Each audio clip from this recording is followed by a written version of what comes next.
بسم اللہ الرحمن الرحیم الحمدللہ رب العالمین والصلاة والسلام علی اشرف الانبیاء والمرسلین وعلی آلہ وصحبہ اجمعین۔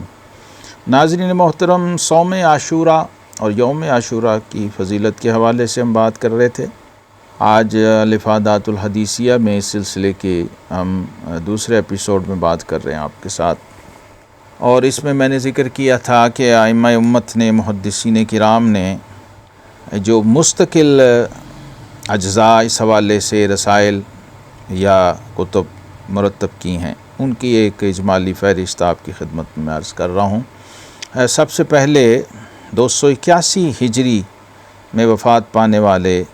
امام ابی بکر عبداللہ بن محمد بن عبید القرشی المعروف ابن ابی الدنیا، امام ابن ابی الدنیا جن کو کہتے ہیں، ان کا رسالہ فضل عاشوراء، اور دوسرا رسالہ امام ابو حفص عمر ابن شاہین کا ہے جو متوفہ 385 ہجری، بڑے مشہور امام ہیں امام ابن شاہین، فضائل یوم عاشوراء۔ اسی طرح فضل عاشوراء کے نام سے ایک اور رسالہ ہے علامہ ابو ذر عبد بن احمد الحروی کا، یہ متوفہ ہیں 434 ہجری، ان کی تاریخ وفات ہے۔ پھر چوتھے نمبر پہ فضائل عاشوراء ہے امام بیہقی رحمہ اللہ، امام ابی بکر احمد بن حسین البیہقی المتوفہ 458 ہجری۔ پھر امام ابن عساکر رحمہ اللہ، فضل عاشوراء، ابو القاسم علی بن حسن بن ہبۃ اللہ دمشقی المعروف ابن عساکر رحمہ اللہ المتوفہ 571 ہجری، 5واں رسالہ ہے۔ چھٹے نمبر پہ امام ابو طاہر احمد بن محمد السلفی الاصبہانی، متوفہ 576 ہجری ہیں، مجلسان فی فضل عاشوراء۔ اسی طرح امام موفق الدین ابن قدامہ المقدسی المتوفہ 620 ہجری، بڑی معروف شخصیت ہیں، فقہ حنبلی میں بہت بڑی اتھارٹی ہیں۔ فضل عاشوراء کے نام سے 7واں رسالہ۔ پھر فضائل عاشوراء 8واں رسالہ ہے امام ابن القطان الفاسی کا، ابو الحسن علی بن محمد المعروف ابن القطان الفاسی المتوفہ 688 ہجری۔ 9 نمبر پہ احادیث عاشوراء للحافظ زین الدین عبد الرحیم بن الحسین العراقی المتوفہ 806 ہجری، اور 10 پہ ہیں رسالہ فی فضائل عاشوراء لابی الحسن محمد بن محمد بن ابراہیم بن علان البکری الصدیقی رحمہم اللہ المتوفہ 1057 ہجری۔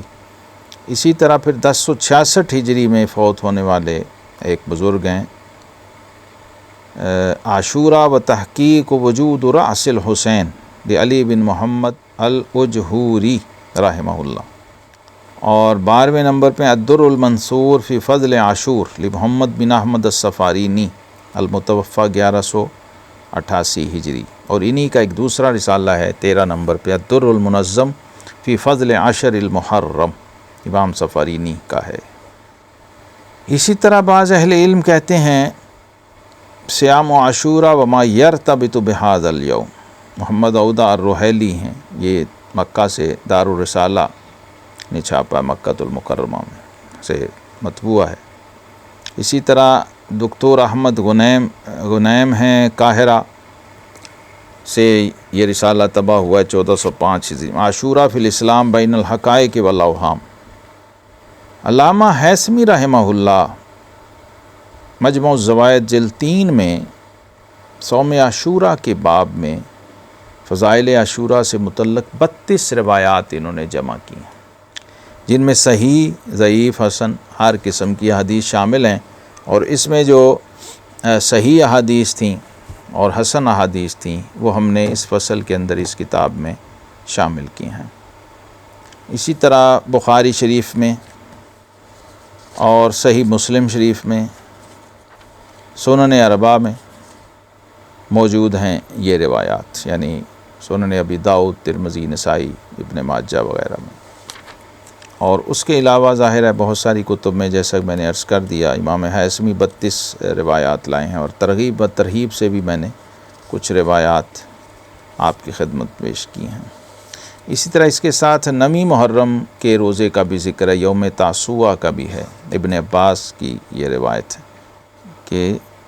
آقا کریم علیہ السلام نے فرمایا کہ اگر ہم نے اگلا سال پایا تو ہم ساتھ 9 محرم کا روزہ بھی رکھیں گے۔ تو اس روزے کو ہمارے ائمہ نے، فقہ کے ائمہ نے سنت کہا ہے، کیونکہ یہ روزہ رمضان کے روزوں سے پہلے فرض و واجب کے درجے میں تھا، اس لیے اس کی بڑی اہمیت ہے۔ اور ایسی روایات بھی ائمہ لائے ہیں کہ آقا کریم علیہ السلام نے کسی سے پوچھا کہ آج تمہارا روزہ ہے، اس نے کہا نہیں، تو آپ صلی اللہ علیہ وسلم نے فرمایا کہ اب شام تک باقی وقت میں کچھ نہ کھانا۔ یہ اتنا اہم ہے، یعنی روزہ نہیں بھی رکھا ہوا تو روزے داروں کی طرح سے اس کو گزارنا۔ تو سنن اربعہ کے اندر بھی یہ روایات موجود ہیں۔ حضرت ام المومنین سید حفصہ رضی اللہ تعالیٰ عنہ، ان سے مروی بھی روایات موجود ہیں۔ تو ہمارے ائمہ کرام جو ہیں انہوں نے اس پر بہت اہتمام کیا اس روزے کے حوالے سے، کیونکہ آقا کریم علیہ السلام نے اتنی اہمیت دی کہ عاشوراء کے ساتھ دوسرا روزہ بھی ملا لیا۔ اس پر ائمہ فقہا نے لکھا ہے کہ اکیلا 10 محرم کا روزہ رکھنا مکروہ تنزیہی ہے،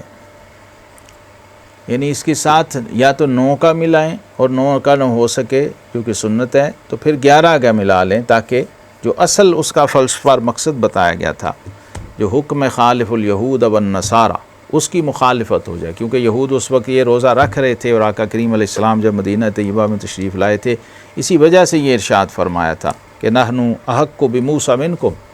جب انہوں نے کہا نا کہ اس دن ہم شکرانے کا روزہ رکھتے ہیں اور ہمیں اللہ نے